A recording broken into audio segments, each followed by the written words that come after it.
One of the great benefits of a 4-day test match, not only an historic victory for England, one of the greatest away victories of all time, but a day off.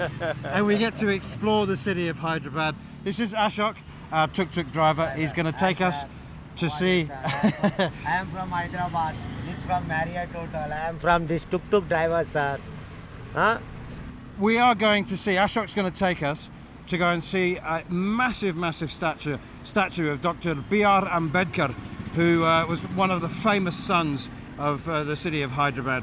Hami, and then we're going to see a statue of the Buddha on this lovely lake on which our hotel resides, and then we are going to take wherever Ashok takes us. Yeah, going to take us, but I'm just worried that my legs aren't getting in there. I think you're going to struggle getting in there, but getting me in there as well. So I think we're going to have to put the bag on this side with you just to balance the weight out, I think. Let's see how we get on. Harmy, the thing about reflecting on the test match after a good night's sleep, I had a good night's sleep. I think you went for a beer with you were invited to the England team, weren't you? You were invited to join their celebrations. Yeah, I got a phone call to say, do you fancy a beer with a couple of former teammates? So it was great. Honestly, I was when the game finished yesterday. I'm not sure what emotion I had. Yeah, my body was like, it was like numb. I was words coming out as usual, and not all of them made sense. But it was of disbelief that not only did England win, but in the manner of the win. It was mind-boggling. It was brilliant. So I went over, seen Collie, seen Trez last night, and had a few beers and really enjoyed what was just talking about was a victory that's going to be talked about for years to come. Not only about whatever happens in this series, whether England win the series or England lose the series. The Hyderabad Test match, first Test match of the 2024 series, will be talked about for the next 20, 30 years.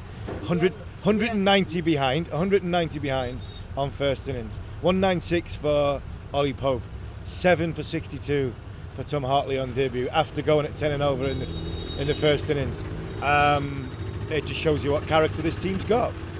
There's one small record set amongst the talkSPORT team which we haven't mentioned.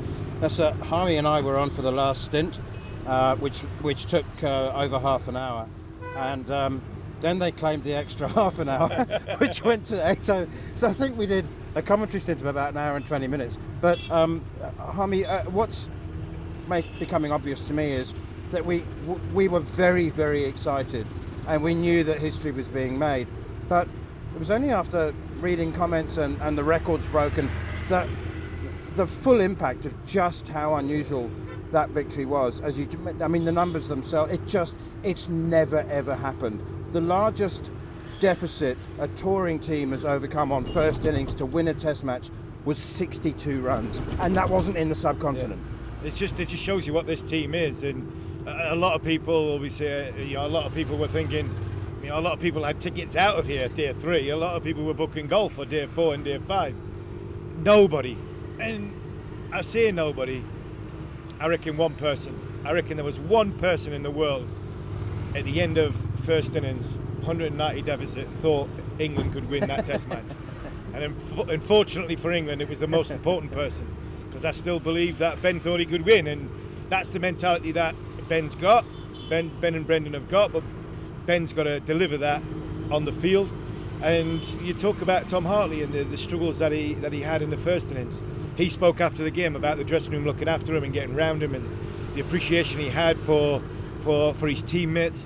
This is such a great group, such a the resilience in this group to come back from anything basically.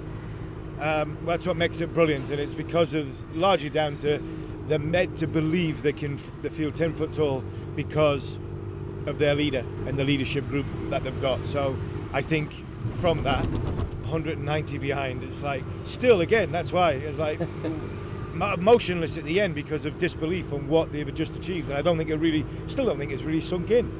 Okay, a little bit earlier on, another one of your teammates, Mark Wood, you went to see him this morning to set him up for an interview with the talkSPORT breakfast team. Joining us now to tell us if he agrees is a man who's been part of the setup from the very start. Good morning to England fast bowler Mark Wood. Morning, Mark. Morning, Woody.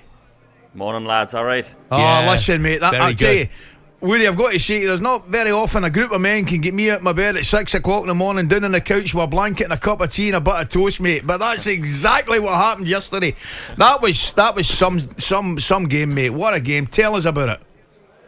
It's amazing to hear the commentary back. I mean, obviously being in the game yourself, you're in it and you're living that sort of like, I guess, up and down period where you think, are you going to win, are you not going to win? But listening to that there, it's so inspirational to hear that, like, oh, he's done it, and the next one, oh, class, I love hearing that. I'm the only one that's actually up, by the way. That's why I'm doing this. The rest of them is the only teetotal man in the squad. I've been pushed to the press this morning.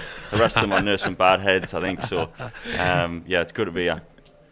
I mean, were you aware, Mark, that after a couple of days, the media back at home are battering you all a bit. People are predicting a 5-0 whitewash. Jim Maxwell's having a go as well, saying absurd selection, unbalanced, inexperienced. Were you aware of all that? Yeah, of course, you do or hear comments like that, but the calmness within the group and actually in the dressing room, I think Stokesy and Baz McCullum are so inspirational in the way they speak. Even when we were behind in the game, there was a calmness in the dressing room about, right, what's the play the next thing. We almost tried to take the result out of it, and it was more the method in which we were trying to play. And never did I think that, that Popey would be so, proactive in the way that he played to just take the scoreboard out of it and just keep playing the way he did. And at no point actually did I think that he looked in trouble, which is an unbelievable thing to say on the type of wicket that we were playing on against the quality of opposition. And even at the end of the game now, the chat in the dressing room isn't sort of, we're on top of the world. It was, when we have good days, very level. When we have bad days, very level. And we've enjoyed last night.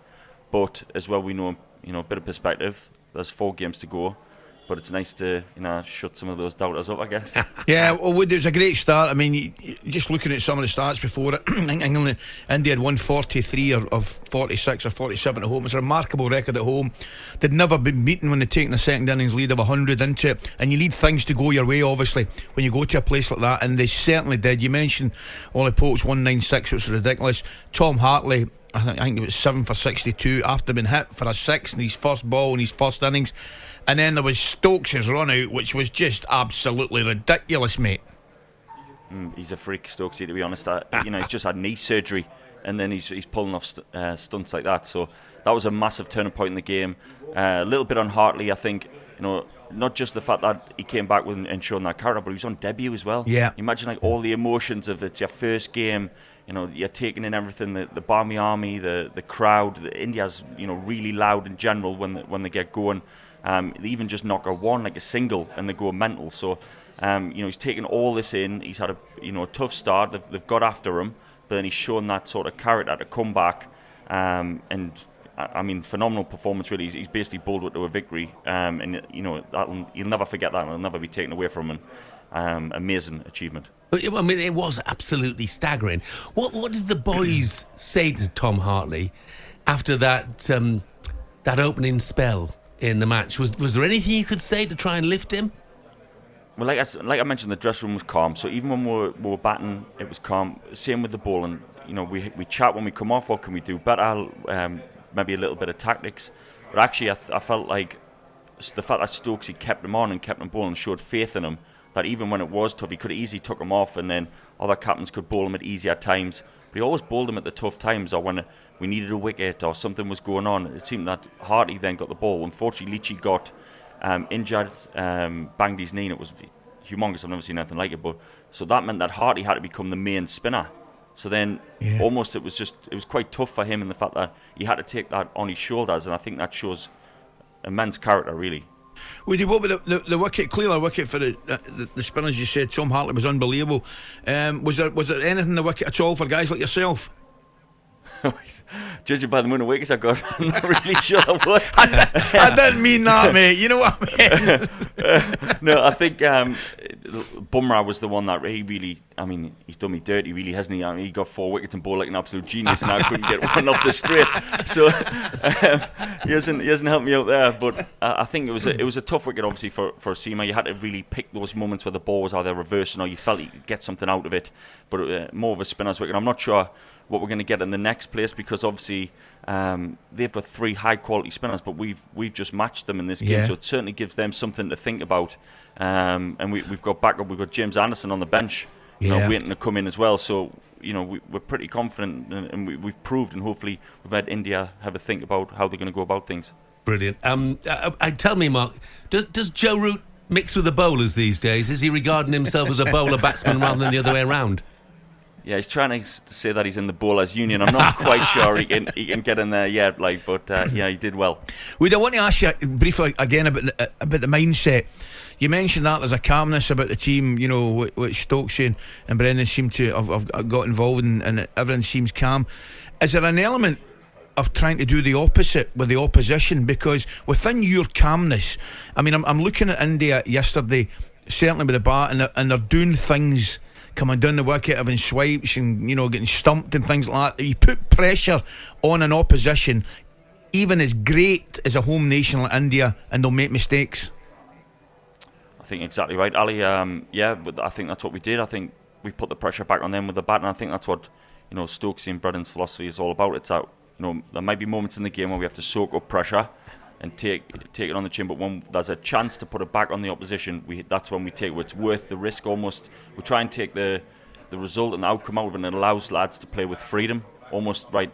This is the way that we're going to play. When there's a chance, let's put it back on them and take. If we've got to take a risk, fair, so be it. But the rewards will come with that. Yeah. I mean, just finally, Mark, you realise, of course, now expectation has changed. So you're going into the second test. There's still no Kohli for them, of course. Jadeja looks like he might miss it as well.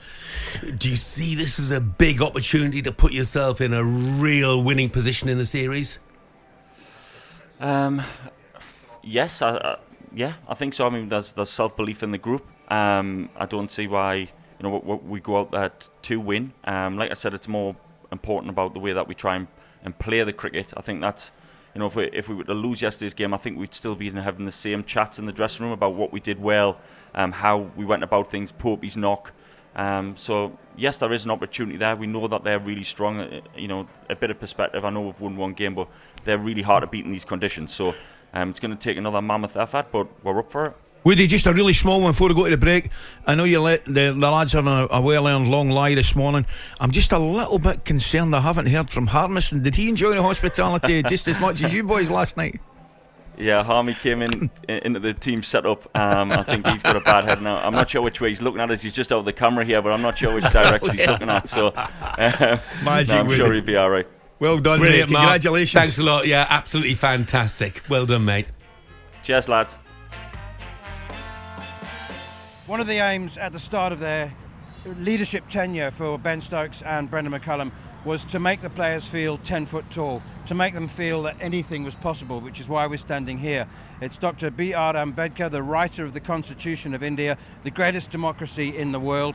They tell us it took him 2 years, 11 months and 18 days to write the Constitution back in 1936, 1938.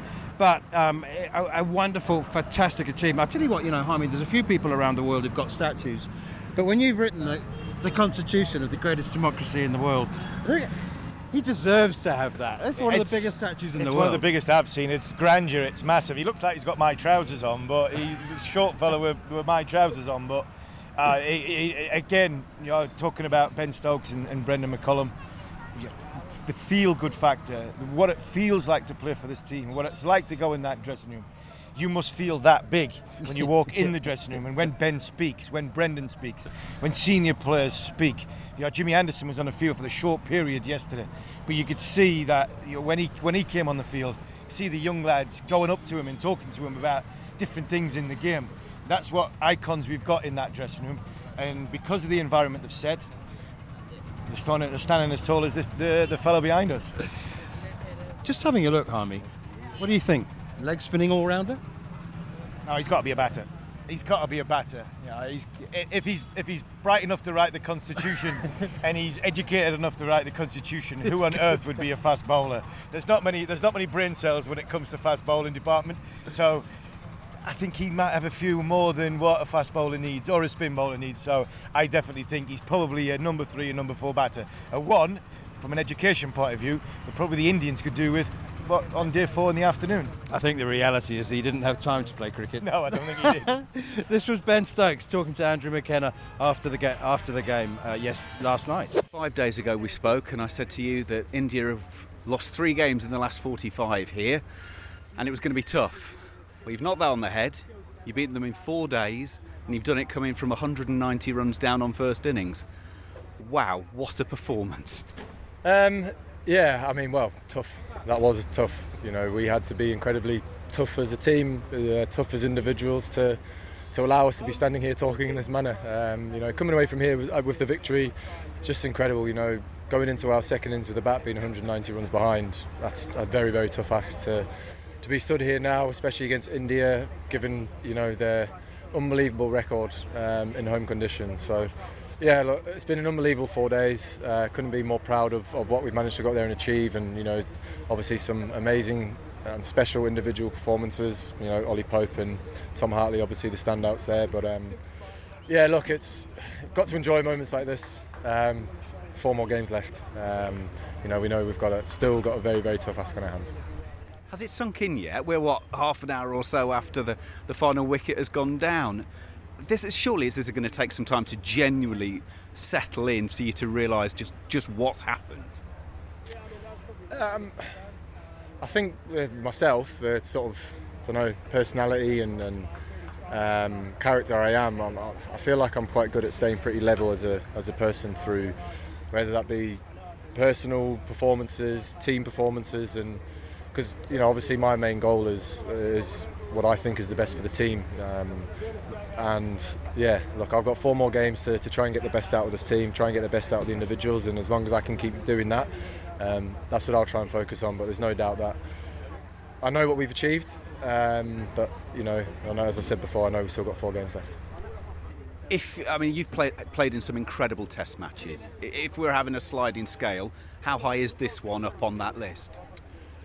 Since becoming captain, this is number 1, given where we were in the game, who we've played against, and yeah, just don't want to say inexperience because it makes it sound like that's one of the like a very, very vital thing. But I just think it's character, skill, and desire to win. I think are unbelievable traits that you need at the international level, and that's certainly what we've got out here. So yeah, look, I'm incredibly proud that I'm sort of trying my best to be able to bring everybody's talent out with them as much as I possibly can without fearing or worrying about what repercussions could be like if things don't go well. I think Tom Hartley's a great example of that throughout this test match. Obviously a tough first innings with the ball, but he just kept on coming back. You know, that shows unbelievable character.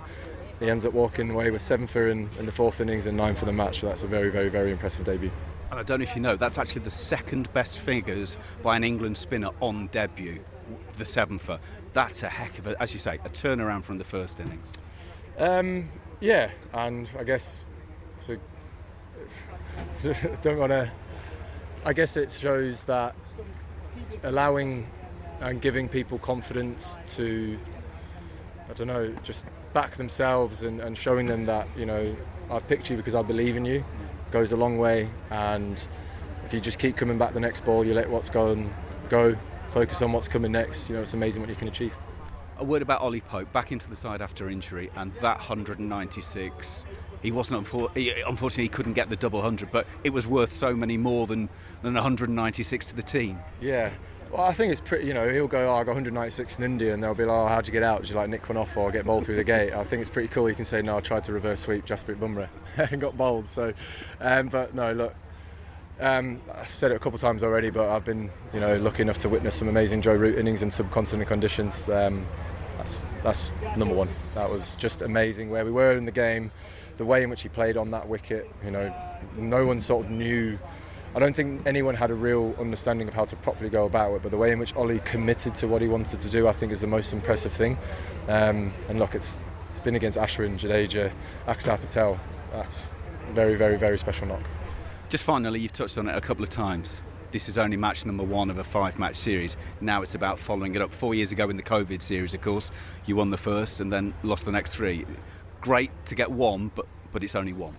Yeah, it's only 1. But look, we'll be taking the same attitude, the same mindset into every game this series, and then every game in every other series in the future. That's all I can ask of the team. Before we started the series, obviously coming on the back of a very, very successful 2 years, sometimes as an individual and as a team you can start to expect results. But one thing I asked of everyone here was just, can we stick to the process without being emotionally attached to the outcome? And that's what I want us to keep focusing on for the rest of this tour, and then obviously however long I've got this amazing job. That was Ben Stokes chatting to Andrew McKenna after play yesterday. The magnitude of England's achievements is just beginning to sink in, Harmy, for most people, really sink in. But I don't think the enormity of Ben Stokes' leadership will really be fully appreciated, probably until he's finished playing. Yeah, I think that's a fair and a true reflection of where Ben Stokes' captaincy lies in the world game, and I don't think Ben will care about that, and I don't think his team cares about that. I think it's while his team believes in him, they can do the unthinkable things, the unimaginable things like they did over the course of the last 4 days, and I think that's what the message he's driving. The message that this new regime's driving is to make sure that we enjoy what we're doing, we be the best versions of ourselves, we are true to ourselves in our beliefs and why we love the game and the freedom we want to play with the game. And if that comes with victories, so be it. But if it doesn't, we're gonna. That is the best way and the best outlook to get, the most out of our skill sets. And for me, at this minute in time, it's working.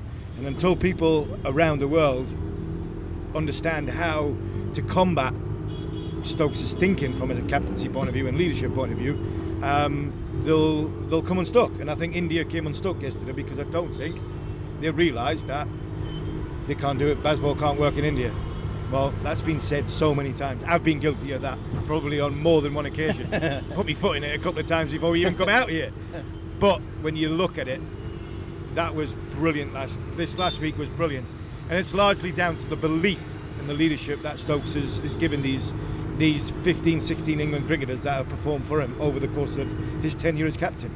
One of the players I think who's benefited most from the faith and belief and the confidence that Ben Stokes projects onto all of his players is Ollie Pope. I think that being appointed vice captain is an enormous weight of responsibility, and one that he could possibly do without, to be honest. But that innings was truly extraordinary, and the things that Ben said about it, we thought that Joe Root was being a little immodest when he said that was the best innings he'd ever seen. Well, Ben confirmed it. Yeah, Ben confirmed it. When Joe said it, I didn't really believe him because Ollie was on about 120 not out. In the way he was talking, I was like, yeah, it's a brilliant innings, don't get me wrong. But then by the middle of the next afternoon, it was one of the best innings you've ever seen away from home. It'll go down, like I said earlier, it'll go down as one of the very, very best Test matches of all time away from home from England, largely down to the fact that Ollie Pope took the game by the scruff of the neck, rode his luck between 0 and 20 like everybody does, and I thought that his balance of innings, which would be rotation of strike, running between the wicket, fitness levels, and his also ability to hit boundaries, which culminate in all round what will truly go down as one of the best innings that you'll ever see away from home from an English player. If and when Ben Stokes is injured and Ollie has to take over the captaincy, I think the best thing that he could hope for is that Ben's in the changing room with giving him hand signals. I tell you what, from an injury point of view, Ben's going to have to break something really substantial to miss games for Test matches. It took him 50 days to get over a knee operation, and he looks $1 million at it. So it's going to take something drastically to go wrong with Ben's body. Okay, Scott Taylor's doing a brilliant job with the camera. He's trying to hold it as steady as possible. Ashok is driving as if he's got 48 dozen eggs in the back. He's trying not to break them. He's driving very cautiously, but we'll get there eventually. Let's hear from Ollie Pope. He was also speaking to Andrew McKenna after the game. An incredible Test match win, an incredible innings for yourself. How are you feeling? Very happy we're over the line. I mean, I enjoyed yesterday. I walked off the pitch happy with how I played. But I mean, if you don't do it in a winning cause, it doesn't mean anywhere near as much. So to go over the line today is such a good feeling. Let's look at the team thing first of all. To come to India and win a test match is hard. You've just done it in 4 days, having been 190 behind on first innings. I mean, that's just not possible. That's not cricket. Yeah, I mean, that's kind of what we're trying to do. We're trying to sort of defeat all odds. And I think the way the management, Stokesy, sort of leads from the front in the changing room allows us to come from so far behind in the game. And I think what we've pulled off this week, we're going to really enjoy. I think it's probably not quite sunk in yet what we've done. Obviously, playing India, and India's they're a beast in their own on their own soil. So to come here and win the first test in the manner that we did is pretty special. Your innings was obviously significant to get England back into this. Take me through that innings, because first innings it was hard going, it was scratchy, and the start of the second was, but the longer you spent at the crease you could see the timing and the footwork just got more and more confident. Would that be fair? Yeah, absolutely. I mean, having not played in I think 7 months now, I think I probably did have some nerves there, and they were probably there in the second innings as well. And it's not nerves where you can sort of sharpen up here. You need to be pretty clear in how you want to go about scoring runs on these pitches when they're spinning. So you don't want to come in and just defend and look too calm, because there's probably going to be a ball with your name on it, especially early. So I wanted to try and sweep and reverse sweep and try and put a bit of pressure back onto the bowler. So I think that I just had the clarity and the mindset, and I started sort of executing my shots. I think the way I got it out in the first innings and the way I reacted from a personal point, I was actually really happy with. I was at peace with getting caught at slip, to be honest. I wanted to cover my inside, cover my pad, cover my stumps, and if I did have a ball that I nicked early on in my innings, I was fine with that. And I think that's what allowed me to sort of bounce back and put in a good performance in the second innings. Talk to me about the preparation in Abu Dhabi. Could you play that innings today without what had happened in Abu Dhabi? You know, roughing up the old wickets, putting sand on. I mean, from what I've heard, the wickets there were so extreme, it was worse than what we would be here, to make you almost feel comfortable here. Would that be fair? Yeah, I think so. I think that's exactly why we chose to go to Abu Dhabi. I know there was a lot of chat about that before, and it's nice to prove some people wrong, but that's not my place to say it. But we've come and trained here for 3 days, and I've not really had a ball that spun in the nets, which is absolutely fine. You get to feel pretty good as a batter, but the training that we did in Abu Dhabi, the reverse ramps over the sort of first slip is what I sort of worked on out there and tried to work out, and getting to face our bowlers as well for a long period in the middle. I think that's probably allowed us and me to go out and execute today, having been in a sort of pretty chilled out environment to work on these shots and try these shots, and that's exactly what we're about. But a dill scoop, I mean, against world-class bowling, I mean, one of them nearly took your own eyebrows off. I mean, it's confidence in the team and what they want you to do, but also confidence in your own ability. Yeah, absolutely. And I wouldn't have played that shot again. Look, if I didn't try it in an open wicket scenario, if you do it in the nets when you haven't got a slip in place, and everyone's just going to go, oh, that looks like it's going to be out. But I sort of worked out the pace that these guys bowl, Aksar and Jadeja. I know they put a lot of pace on the ball, so if I can get my angles right, then I will get it over the slip's head, and then it's just annoying for the captain if he's got to then move another man round, and that's going to open up a gap there. And I guess that's our mindset. Rather than worrying too much about our defence, is trying to see the scoring opportunities. Is there any disappointment in you that you didn't get the double? Yeah, of course. I don't really feel it at the minute. I think as a team we're not really about the numbers. I thought it'd be pretty cool to do it in style, and annoyingly Bumrah bowled me a slower ball, which is the worst possible ball, playing that ramp shot. But no, not really. I think I was trying to go about it in the right manner. I knew Leach was struggling a bit with his knee, so I had in mind I was going to do it, those few balls. Well, as Stokesy just said, I mean, it's a story to tell the kids and the grandkids down the years, wasn't it? Oh, I got bowled by Bumrah trying to go on some reverse lap when I was 196 not out. Not everyone's going to be able to tell that story. Yeah, exactly. That's how'd you get out on 196? It's not a nick off trying to defend. At least I've done it in a bit of style. But yeah, you got to choose your times. I'd spent about an hour thinking about doing that before when Siraj was bowling as well. But I thought I'm going to wait until 8 or 9 down if I'm still there, and it just didn't come off. Hopefully it'll come off next time. Just finally, I made this point to Ben as well, and he was keen to stress this.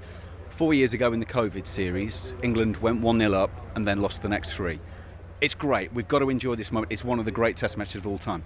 But it's only 1-0 with 4 more to come, isn't it? It's like now the hard work really starts. Yeah, absolutely. I mean, we say hard work. We're having a lot of fun out there as well. Of course it's hard work, but I mean, we've done it probably in a better manner that we did that in that Chennai. I think when we won that first test, that was a big toss, and Ruti played a knock of just a Ruti knock. But of course, look, it's a 5-match series. We're going to enjoy this one, but we're not going to get ahead of ourselves, and we know we've got a big job to do for the next 4. That was Ollie Pope, who made 196. You know, Harmy, not every batsman who plays international cricket is fortunate enough to have a career-defining innings, one that people will always associate them with, like Michael Atherton's Test match saving century at the Wanderers against South Africa in 1995. But if you pick your favourite batsman, if they are lucky enough, there will be one innings that was so epic and so memorable that they will always be associated with it. And Ollie Pope's 196 is that innings. He's certainly done that, and to do it in a winning cause as well. We talked so much on commentary about what it would mean if England won and what it would mean if England lost. And I think in a winning cause, it just makes it even more special. And you go back through time, you mentioned double hundreds. Joe got one last time we came out here. I think Mike Gatton and Graham Fowler got double hundreds. He was just short of a double hundreds, but you think of Strauss's 100 in each innings in Chennai when I was playing in that 2008 series. Cook and Peterson came out here and they weren't defining hundreds for them, but brilliant hundreds overseas in difficult conditions. I think this is a career-defining moment, never mind a career-defining century for Ollie Pope. Mentioned being vice-captain, responsibility of all that. I think he's now cemented his place because he was told right at the very start of this, Brendan McCullum, Ben Stokes, you're my number 3. Like Jack Leach, you're my number 1 spinner. You're my number 3. If you're fit, you play. And the reward that Ollie Pope's just given McCullum and Stokes has been repaid with a brilliant innings here in Hyderabad. Over 500 years ago, this lake behind us was one of the great feats of engineering. In 1562, the Hussain Sagar Lake was dug, and it provided drinking water for a whole vast community of people. And it was, I wasn't around in 1562. No, don't. But the truth is, when Harmy was asked by Rahul Dravid, the Indian coach, where are you staying? And Harmy mentioned the name of our hotel, he went, ooh. Yeah. It's a lovely lake to look at. It is a lovely lake to look at. It doesn't smell that good, but if you want to lose a few pounds like I do, if it was a drinking lake, well, I might lose a few if I have a little sip of that. But it's a great sight. The old city behind, the Parliament buildings, the big statue like we've seen. Hyderabad's a wonderful place. As our tuk-tuk driver just throws his rubbish into the lake, so you're definitely not going swimming in it. Ashok, you didn't. He did, didn't he? Yeah. Okay, well, everyone else does. We got Visakhapatnam next. It's on the coast, apparently great beaches, holiday destination. In all the years I've been coming here, I've never been to Vizag. I'm really excited. I can't wait for it. And I think England fans will be desperate to get down there. I'm sure the England bowlers will be looking forward to a couple of days off. I'm sure Ben Stokes can't wait to get to the toss and start it all again, because the momentum that England have got, and I hate that word, the feel-good factor, the confidence that they've got going into that second test, I think they've got to ride that wave big time. It's a travel day tomorrow. We go to Visakhapatnam via Mumbai, a 3-hour stopover. Every day in India, every travel day is an epic day in India. To put it into context, it's like going from London to Brighton via Edinburgh. We'll tell you all about it in the next following on.